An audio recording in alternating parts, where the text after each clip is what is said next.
Indeed, that's who we have with us. Joining us about now in the studio, Reverend Laddie Thompson is a strategic security researcher in our studios in Abuja. Reverend, thank you so much for coming to Sunrise Daily this morning. Pleasure is mine. Well, I know that the situation must really bother you, especially since you have spoken about this way before now, talking about what was confronting us. I know that I've had cause more than one occasion to look at past videos of your appearances with us. And you have said that what is confronting us is a monster which will require us to bandy together. But it would seem that they will keep tugging at the lines which divide us. Now, we're seeing different meetings. We've seen that by the Northern Governors Forum. Now we're seeing that by Northwest Governors Forum. Northeast Governors Forum. I don't know if Northwest Governors are going to hold theirs as well. Southwest, Southeast.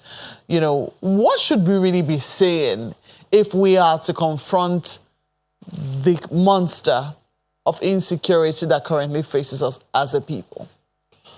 Well, like we've been saying consistently for more than 15 years to 20 years now, this is a hydra. This is something that requires a holistic approach. This is something that has to be diagnosed properly before making any move at all to cure it. Now, Nigeria has been enthusiastically trying its best. We pointed out to us again and again that the kinetics, the military aspect, maximum is 37%. So right now where we are at now is that we're at a stage where it is a war of narratives. There's a war of narratives going on. And we're not necessarily winning that war of narratives. Because you see, when soldiers begin to desert, when all sorts of things are happening in different places, it means that different concepts are being fed into the minds of people. So I believe that the point at which we are right now, if we really want our nation to survive, we must thank the government and applaud those who have supplied the kinetics, 37%. But we have to emphasize right now that, look, leave the kinetics alone and let us now face the war of narratives.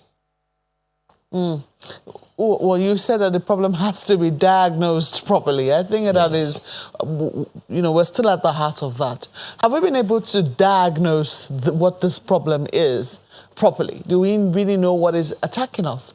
Because in one breath, say it's herdsmen. No, it's not herdsmen. No, they're militants. No, they're not militants. Oh, no, they're disgruntled people. No, they're not disgruntled people. Oh, no, it's about politics of 2023.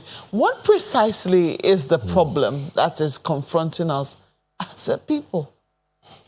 Well, a statesman in 1966 said something. He said that the joys, the progress of Nigeria is indivisible. So also are our adversities as well. They are indivisible.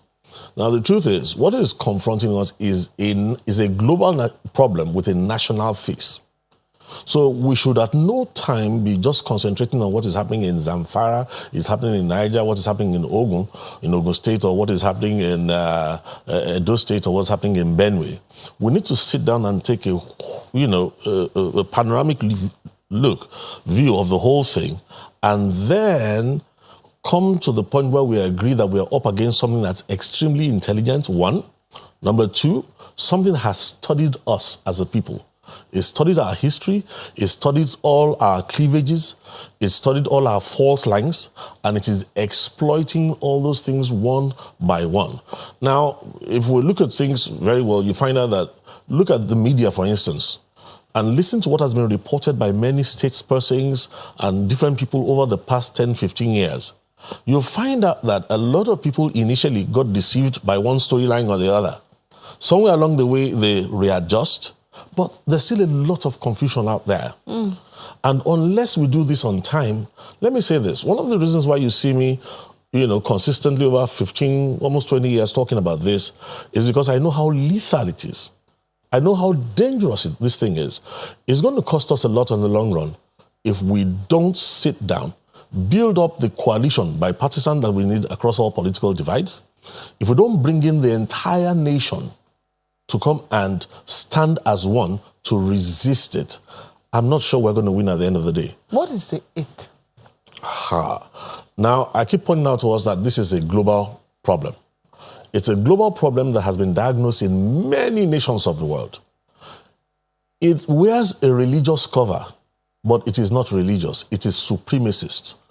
It is seeking to dominate, subjugate.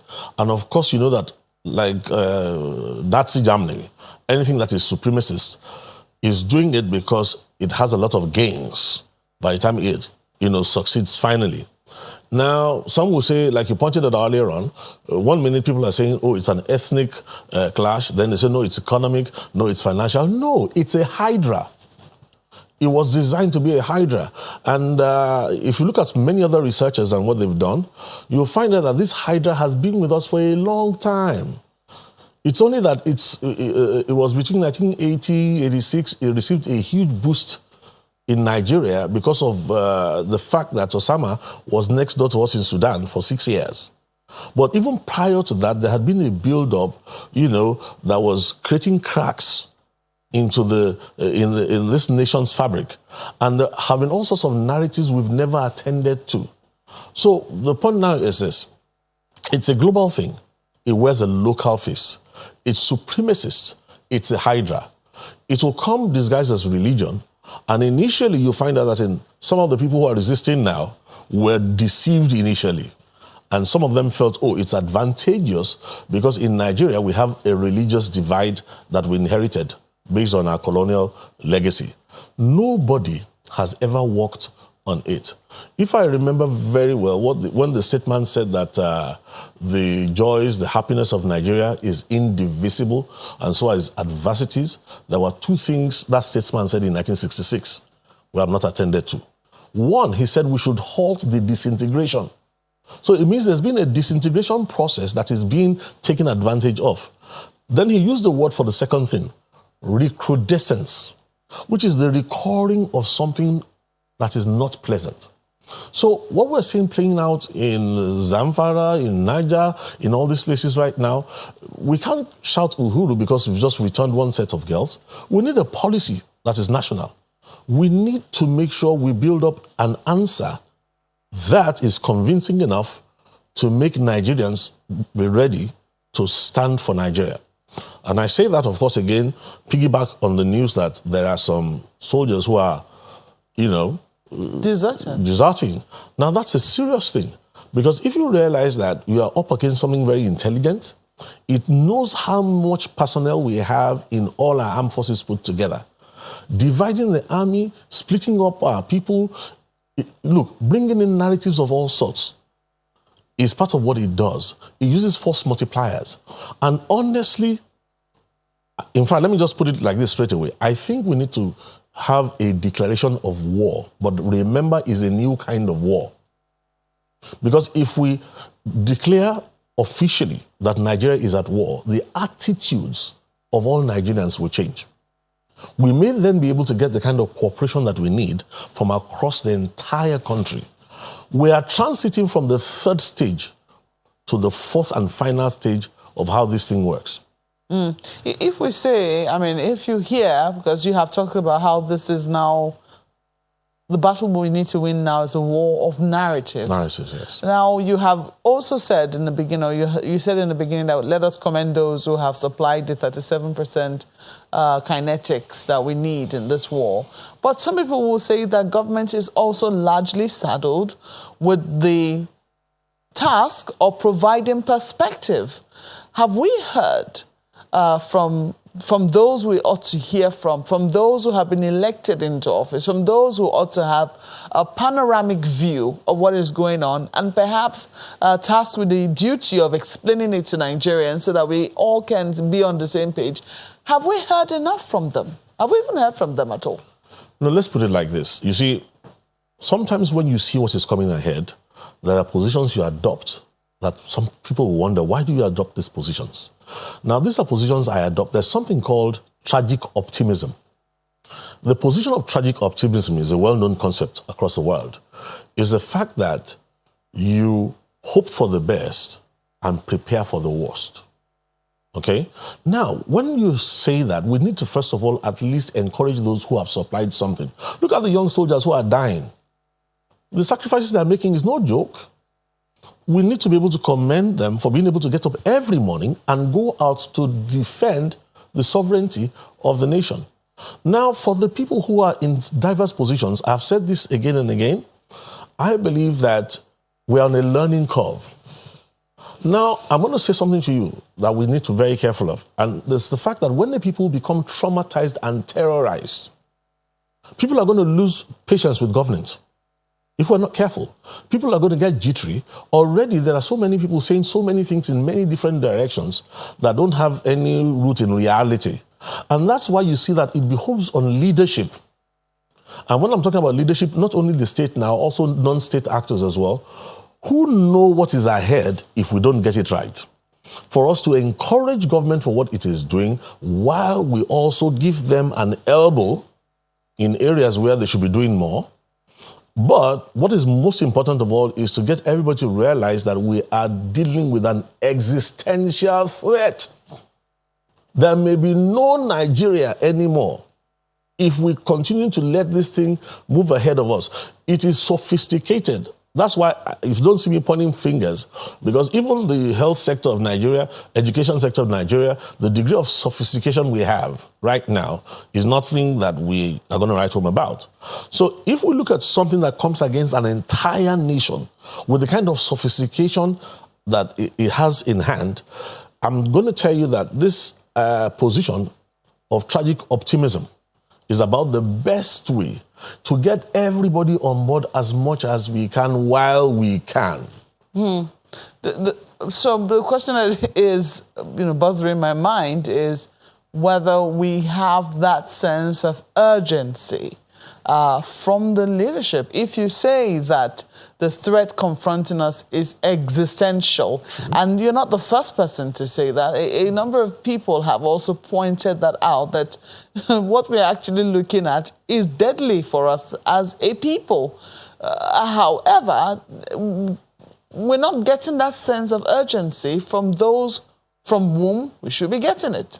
Or do you feel otherwise? Well, again, you'll understand that my very clinical position, I'm very clinical about these things. I say this because right from the beginning, I'd first mentioned that when it comes to the Nigerian military, that the Nigerian military was going to be on a learning curve. I started saying that 15 years ago. And of a truth, you agree with me that no amount of training in Nigerian military prepared them for asymmetrical warfare and hybrid threats. Nothing prepared them for force multipliers. The textbooks on warfare, this modern warfare, are just being written right now.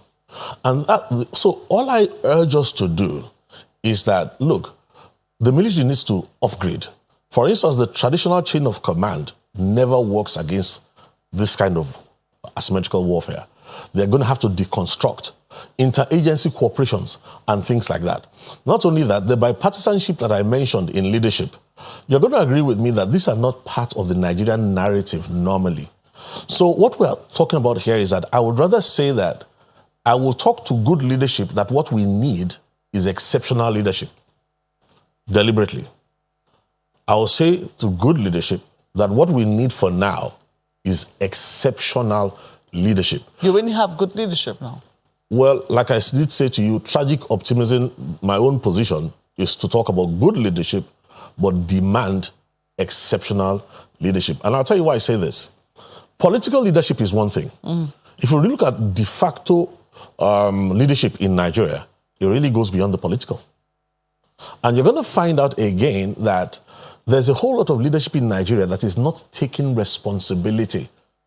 Now, the point is that if we feel that the government is yet to handle these things with the kind of attention that we want the government to handle it, there's also, the onus may now be on non-state actors who are in leadership as well, to find a wisdom to compel governance. Look, our young children are dying on a daily basis. People are being traumatized. So this thing is not table talk. It's not something for consultants to just jaw about and talk about. This is existential. It's affecting people. Trauma that we don't even have what it takes to handle. So at the end of the day, you find out that we have to maintain this wisdom and keep pushing and pray that it doesn't get to the point that it is too late before political leadership wakes up to the fact that this is an existential threat. We don't want it to get to be too late before religious leadership finds out that it has a role to play. And if the government is not allowing religious leadership to play a role, religious leadership needs to come and talk to media leadership and say, media leadership, I can tell you something. When the soft targets are over, you know who's going to be next in line? I don't need to say, but you are going to find out that a lot of media houses, especially the efficient ones, are going to have to be shut down, or they're going to be broadcasting from locations that nobody knows.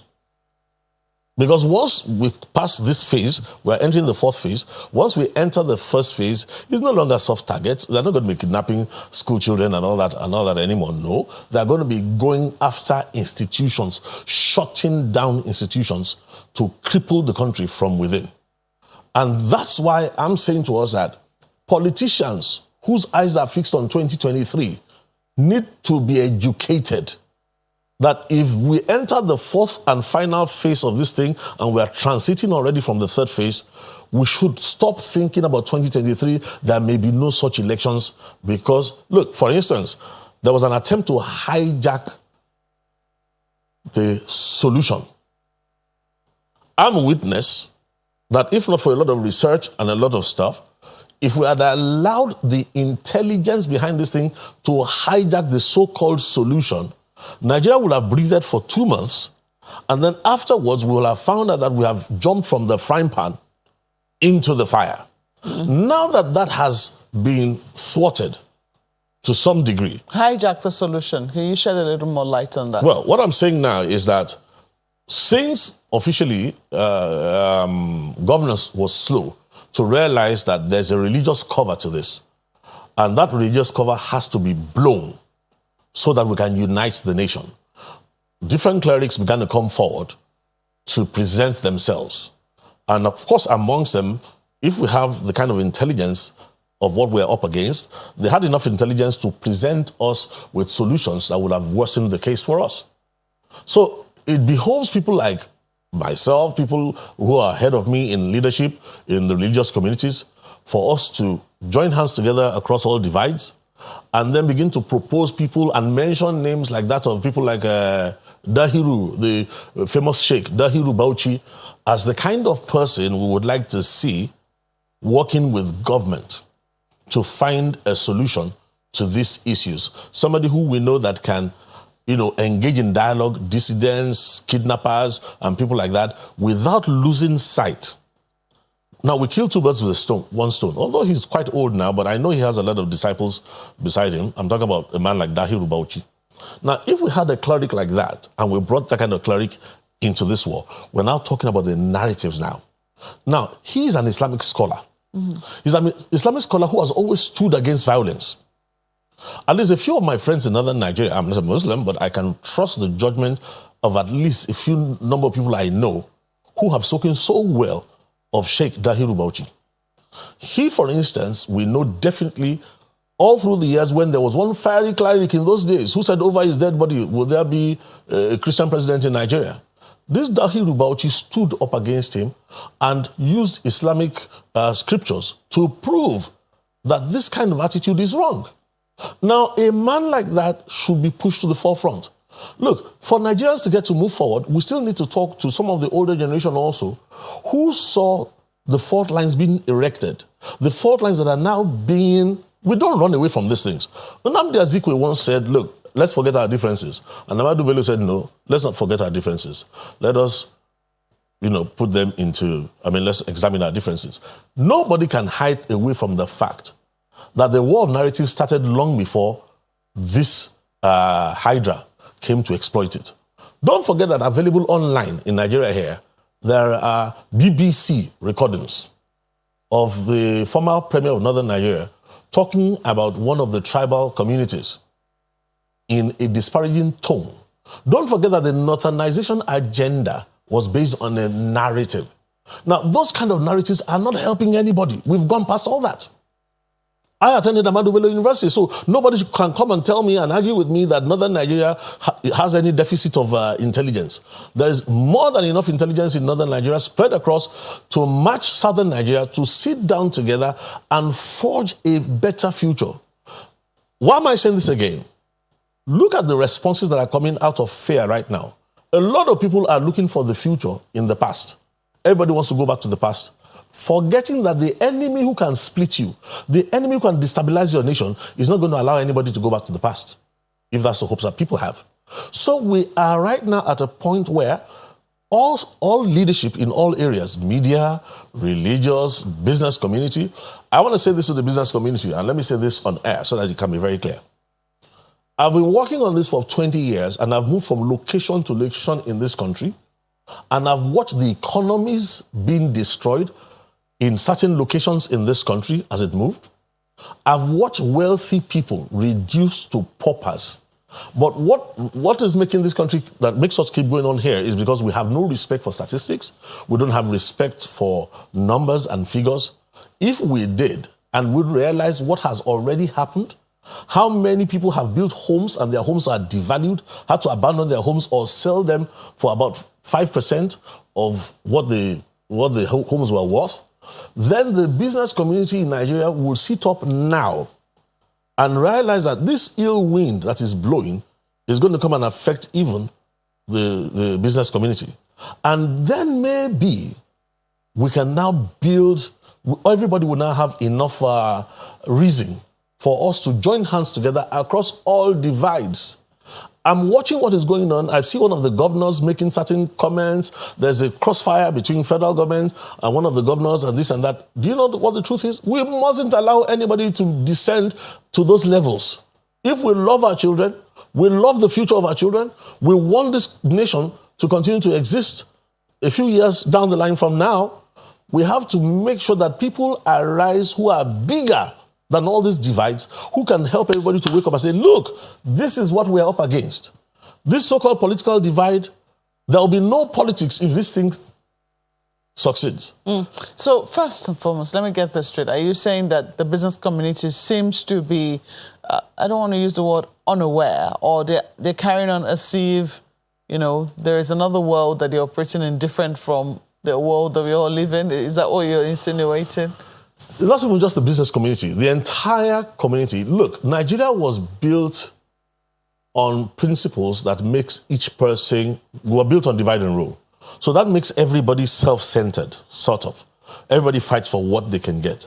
They band up together in aggregates for what each person can get. So if something is happening to your brother somewhere else, and you hear news about it, well, you pay lip service for a while, and then things go on as usual. So you find out that not only the business community, look, let me even talk about the Christian community, my community. When Christians were being slaughtered in northern Nigeria, the southern Christians should have made a lot more, there should have been a greater response from southern Nigeria. Why? Because I kept pointing out to them then that the northern Christians are just a buffer zone. Your turn is coming. And by the time it shifted to the south, we let them know that, look, it's not only Christians, it's going to affect Muslims as well. When it now started affecting Muslims as well, you can see what is now happening. It's a war of narratives. There's so much confusion all over the whole place. Well, we'll take it from there, especially in terms of what the response of the governors have been. I mean, we saw the report from the Northeast governors. We'll examine some of their responses to what is going on when we come back from this break. Please stay with us.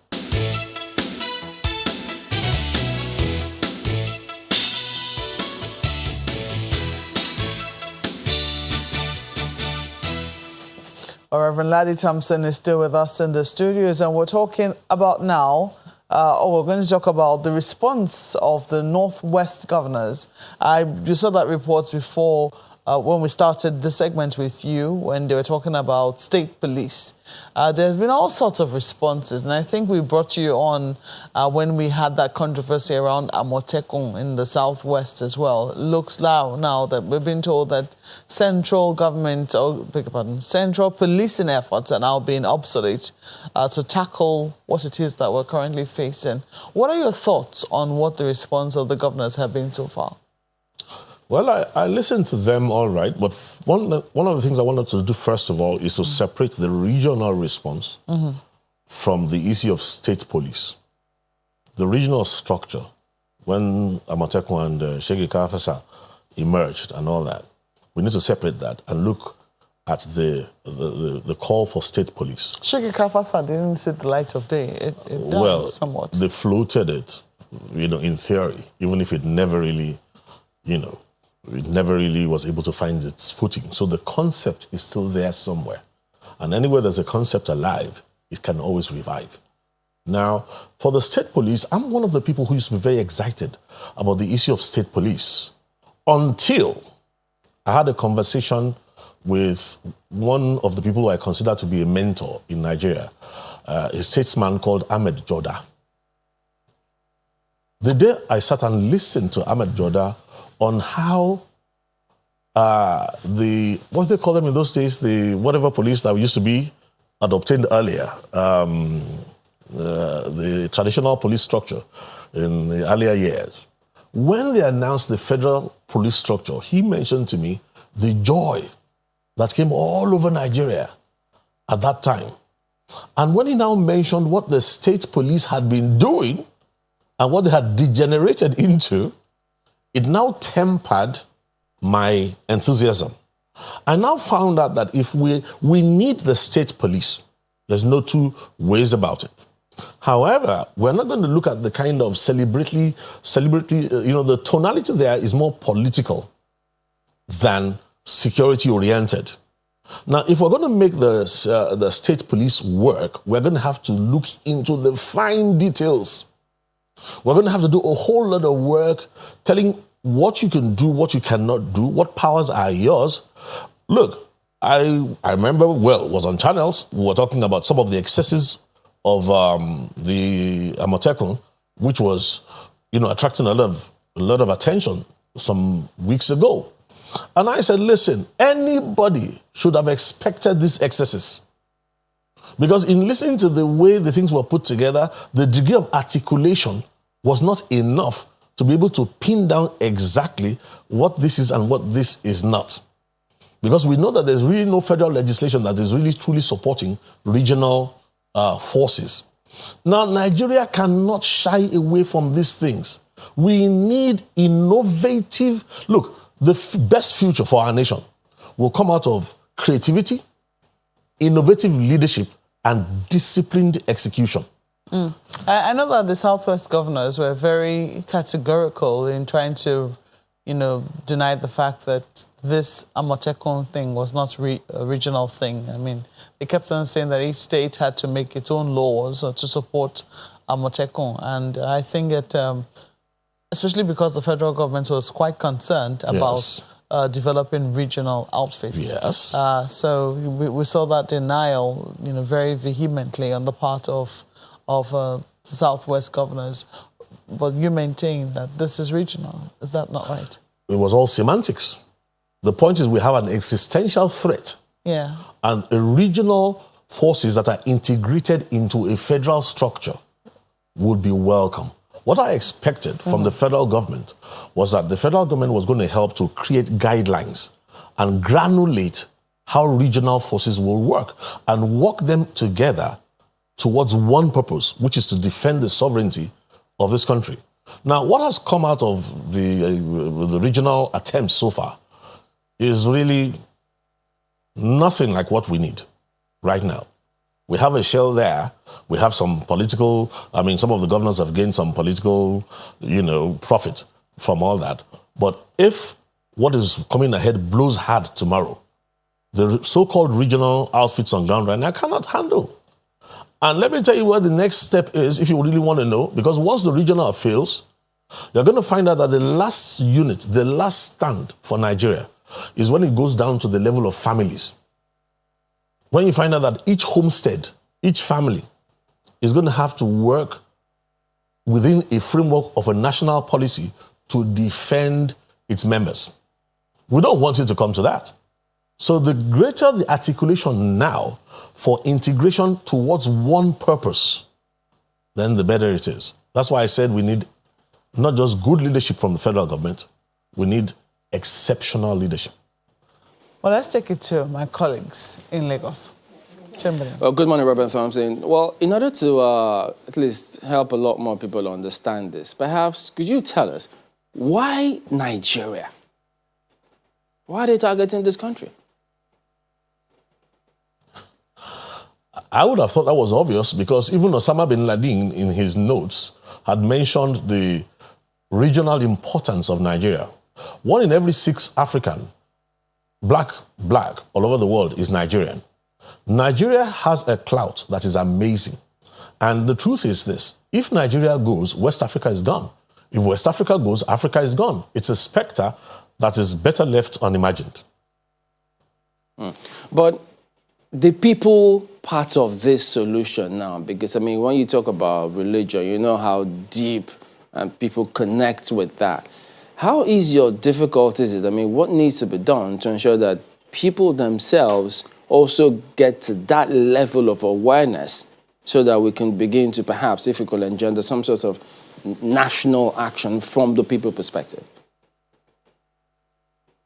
Okay, you mentioned religion and then you mentioned the mobilization of people. Now, in this whole thing, those are 2 different aspects altogether. Now, for the religious aspect of it, the first thing we need to realize is that we can create a common platform by looking at God in his office as creator. You're going to find out that it doesn't matter whether you're a Muslim or you're a Christian, you're a Hindi, or whatever you are, everybody agrees that God is creator. Of course, with the exception of a few, interesting folk. So on the grounds of the fact that God is creator, I'll give you a good example. In 1776, America was able to heal its wounds and its trauma because it brought in God on the level of creator.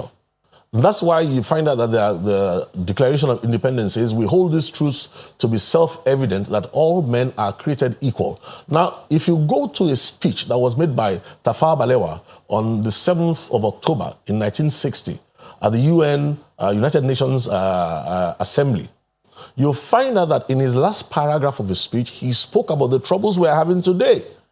And one of the things he mentioned that Tafawa Balewa mentioned then was that there are what he didn't call them inalienable truths, self-evident truths. He called them eternal truths.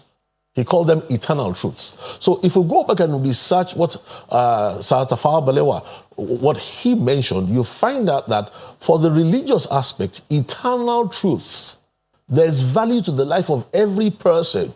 The state has to know that, and every religion knows that, and we start building on that basis. Now, when it comes to the mobilization of our people, you must realize that this is why we say it's a war of narratives. Look, the onus is on the federal government right now to create a national narrative that never existed before. What am I saying?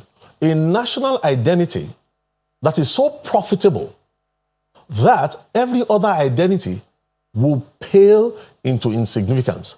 Don't forget that every human being responds based on pleasure, pain.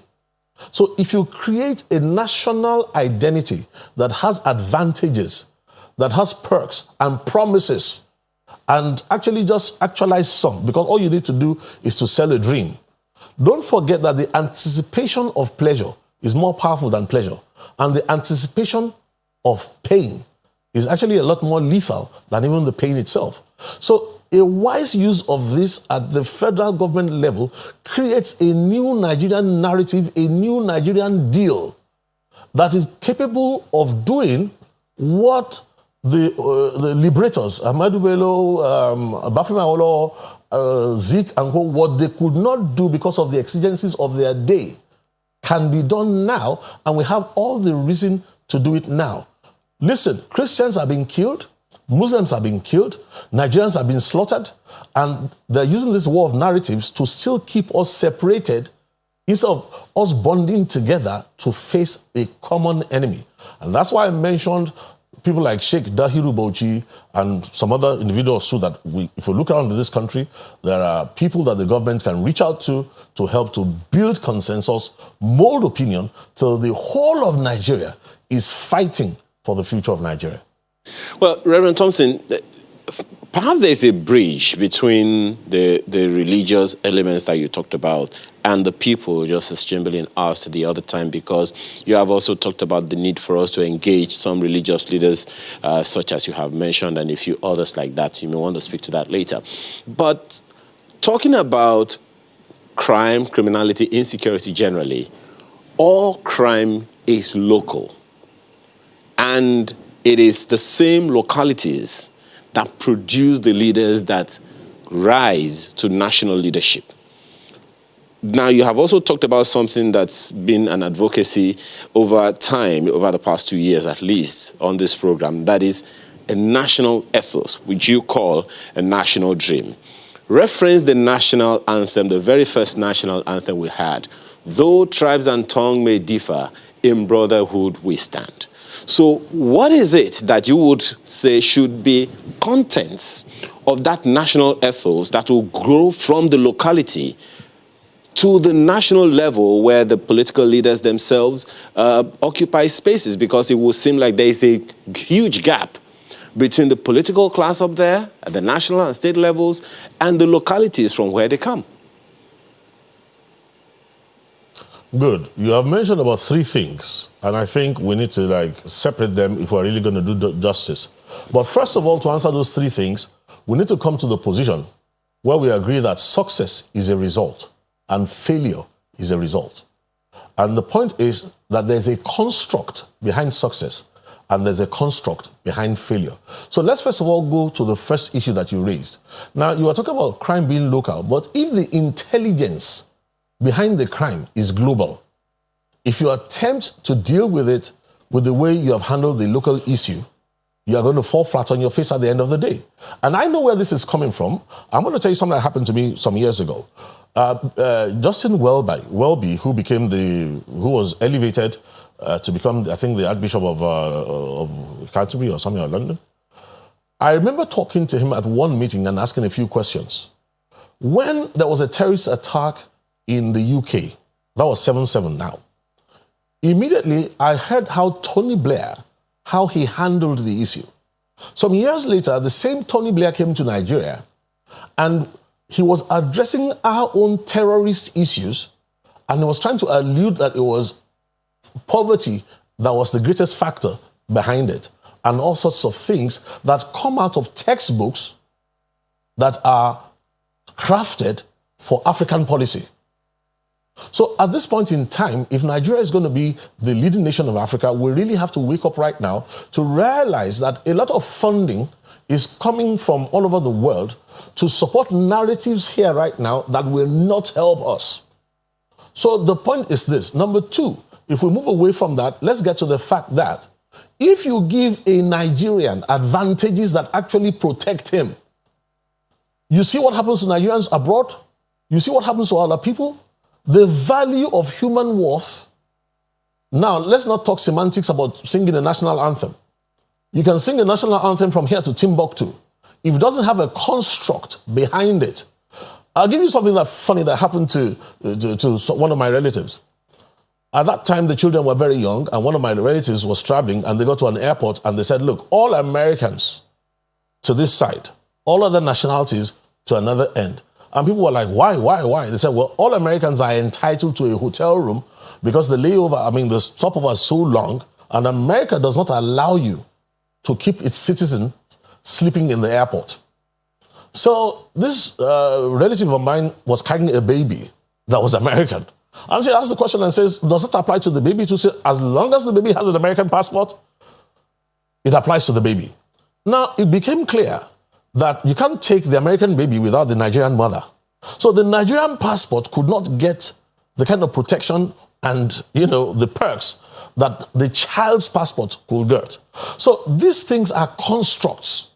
We have to sit down and put together constructs, low-hanging fruit. And the truth is this, once people believe it and we start to execute it, honestly, it will take on a life of its own. So these things are not rocket science.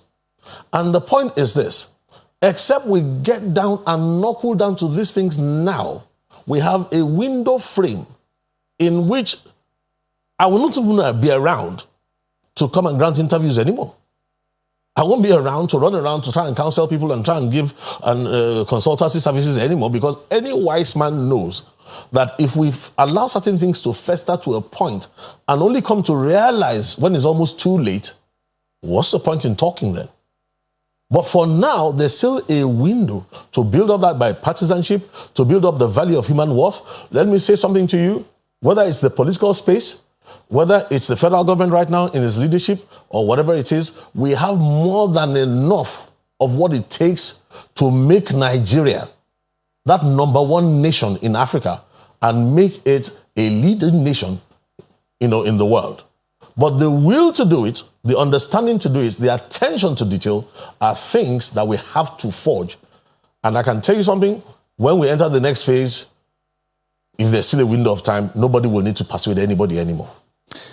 So, I mean, we've largely talked about, the sickness, trying to diagnose what exactly is wrong. You've talked about the solutions, the medicine. But, for people, they see, they might not be that vested to try to look beyond the symptoms, such as kidnappings, the attacks they see on a daily basis. For them, once those symptoms stop, they feel that at least we're getting a handle on this problem. Now, you have listened to the president, the latest, which was given by his aide, saying that, security operatives should shoot those with AK-47 on sight. You've also listened to governors and the statements they have made. We just recovered from the recent kidnapping in Jangebe. 279 schoolgirls were kidnapped. And the question people keep asking is, when will the next kidnap be?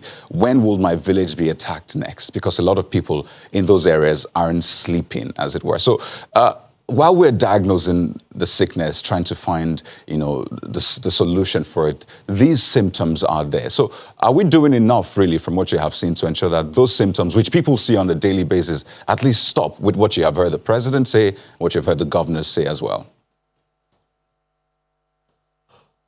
Again, we're going back to reinventing the wheel, so to speak.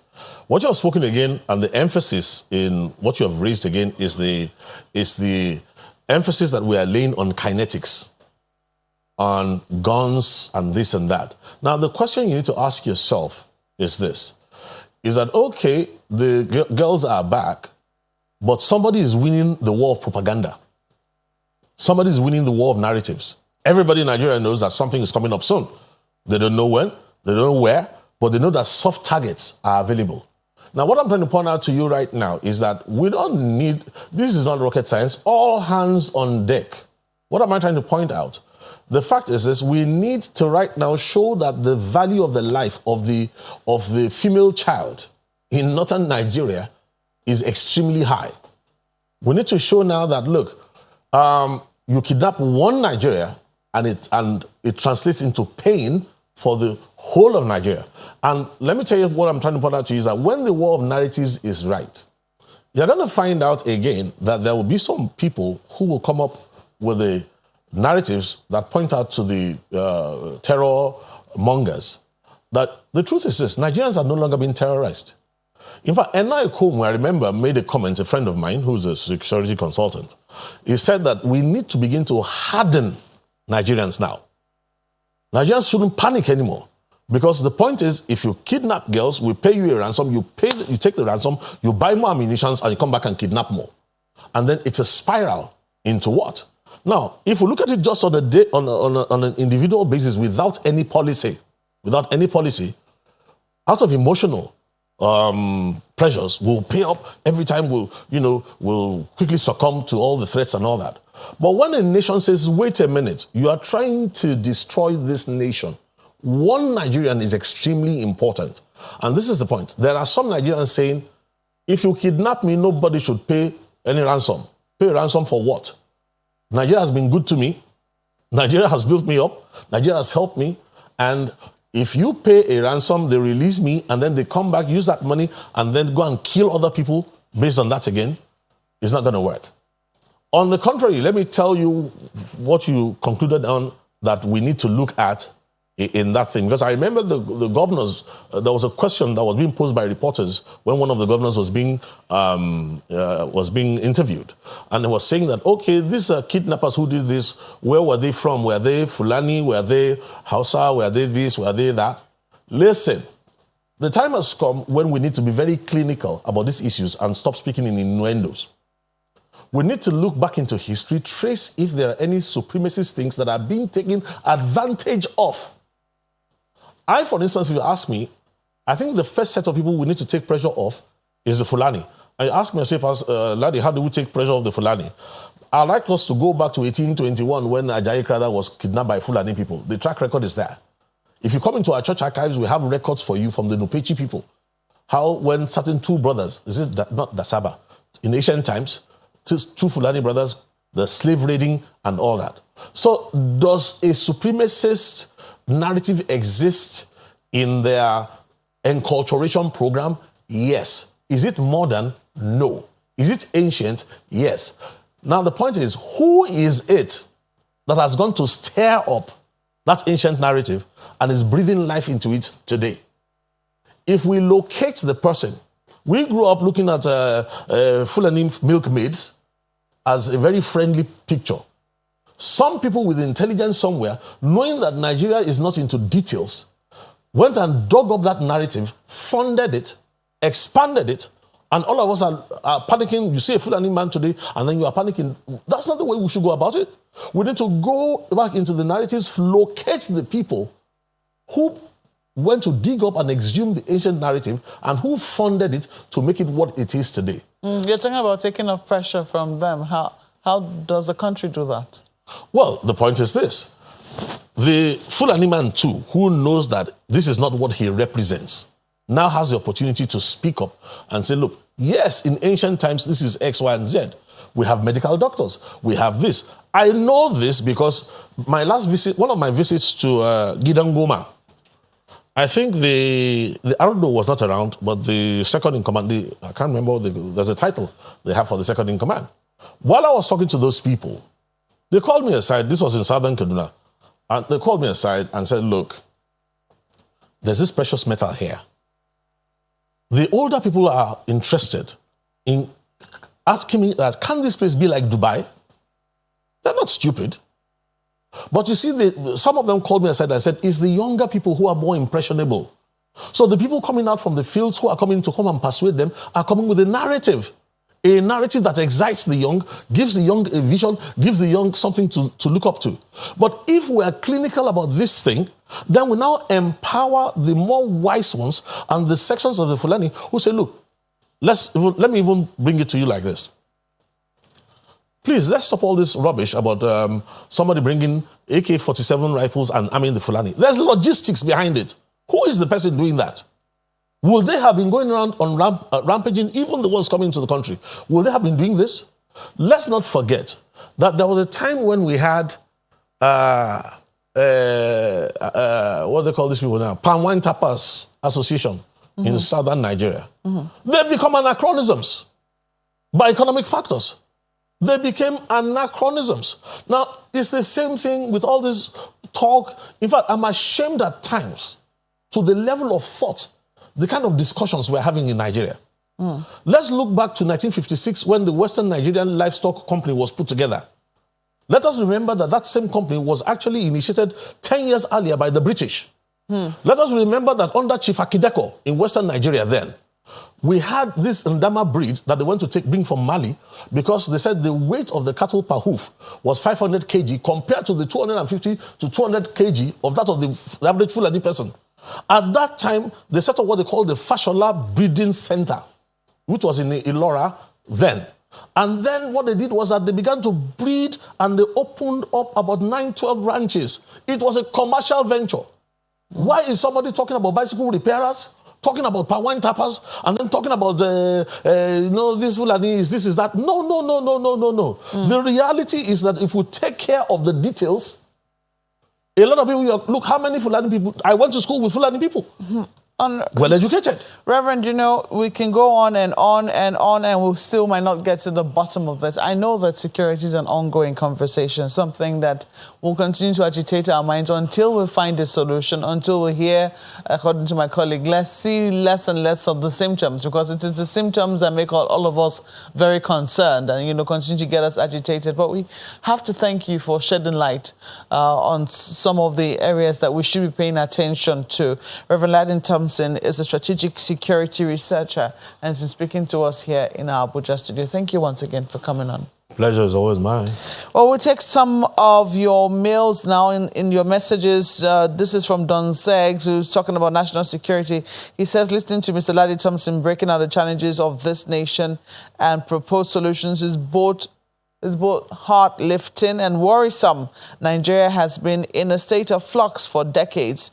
Just one wrong move and it's a total collapse. We continue to watch and pray.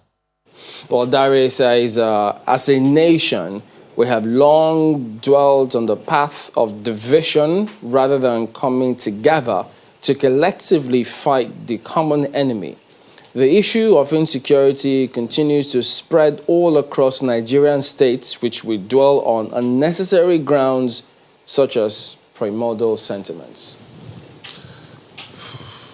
We'll take a look at this one from Henry. Henry, of course, talking about Nigeria's health system. National biosecurity should be integrated into the health system. Response to any specific threat shouldn't be isolated. Integrated care right from PHC to super tertiary levels should be strengthened. Our hospitals are not working, he says. Let's make them work. And this one from Dr. Huwavi, also about the health sector. Developing Nigeria's healthcare sector should be a continuous one. Our approach to engaging the healthcare sector only in times of emergency is unhelpful. And looking at this last one now from Conscience, it says, it's not that the Southwest doesn't engage in agriculture, but herdsmen destroy their farms, rape and kill the farmers. How do we get food sufficiency in that circumstance? So this insecurity has to be tackled sincerely, first by the governors to achieve results. Well, we thank you for your mails and comments to the show this morning. Thank you so much for watching. We really appreciate your time with us. I'm Malko Yusuf. I'm Kayode Okikiolu. I'm Ayo Makinde. Have a good day. I'm Chamberlain Oso. See you next time.